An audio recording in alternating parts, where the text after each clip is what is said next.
It all started when I was about 10 years old. A pool that I used to frequent, I witnessed a kid drown. That prompted me as I got older to become a lifeguard. And when I came in the Navy, well, I gravitated to being a rescue swimmer. Every year we still lose people over the side due to whatever reasons, mishaps, accidents, things like that. We try and get all of our people back. Sometimes we don't, but every time someone goes in the water, we got to make sure someone's ready to go get them. I would say if you want to do it, make sure it's something you want to do. Make sure it's not something that the command is forcing you to do or something that you just think might be a good idea. If you have a genuine interest in saving someone's life, and you want to make sure that that's the direction you're trying to go. So anybody can do it. It's open to all ranks. Primarily they focus on E1 to E9.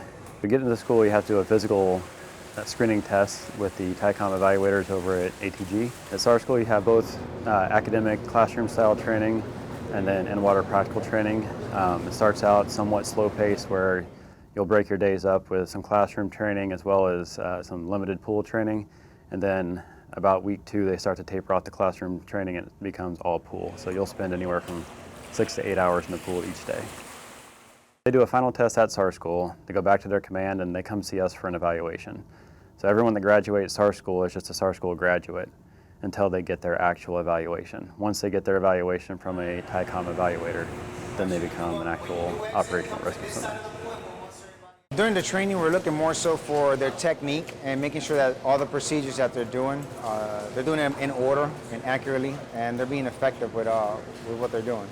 The swimmer evaluation is the swimmer fitness test, the in-water multi-rescue scenario, the gear inspection, the level of knowledge exam, and the medical practical evaluation. You'll do a swimmer physical fitness test, so you do a pull-up test. You do 4 pull-ups minimum, 20 pull-ups maximum. Then they get in the water with all their gear on, the mask, fins, snorkel, harness, flotation, and wetsuits, and they swim a 500-meter sprint.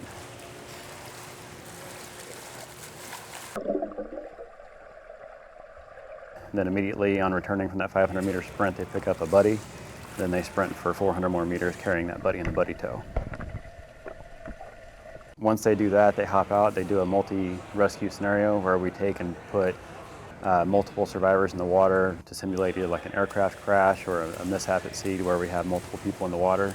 The swimmer will then enter the water. We'll make it kind of a chaotic scene for them, and they'll have to determine who the worst case survivor is, rescue them first, get them out of the water.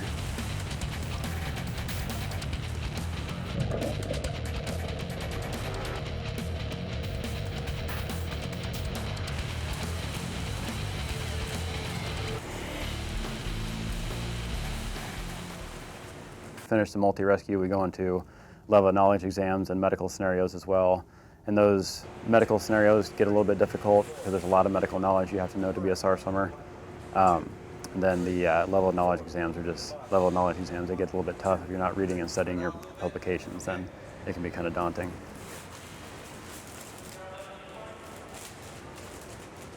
Get the entrance requirements to get into SAR School and start practicing the N-test, the pre-screening requirements.